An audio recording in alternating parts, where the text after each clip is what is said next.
श्रीमद्भगवद्गीता हस्तलिखित सुमारे 300 ते 400 वर्षापूर्वीची हस्तलिखित पोथी महानुभाव पंथाचे ग्रंथसंग्रहालय या ठिकाणी ही उपलब्ध आहे.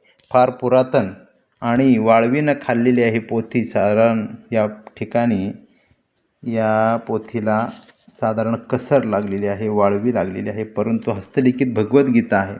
भगवद्गीतेचे अध्याय याच्यामध्ये आपल्याला दिसत आहेत. श्रीमद्भगवद्गीता पूर्वीचे महानुभाव साधुसंत भिक्षाविधी करून राणावणामध्ये बसून हस्तलिखित कार्य करायचे आणि पोथ्या लिखाण करायचे. अशा रीतीनं ही पोथी आहे. पहा. संजय उवाच एव मुक्तो ऋषिकेशो गुडाकेशेन भारत. अशा प्रकारे ह्या हस्तलिखित पोथीमध्ये संपूर्ण भगवद्गीता 700 श्लोक या ठिकाणी लिखाण केलेले आहेत. अशा प्रकारच्या पूर्वजांच्या कष्टाला आणि साधनेला नमन आहे. या ठिकाणी ही अशी असलेली श्रीमद्भगवद्गीतेची हस्तलिखित पोथी फार पुरातन पोथी आहे.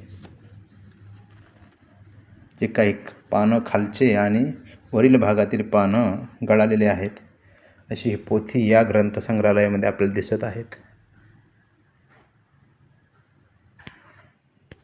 दंडवत प्रणाम.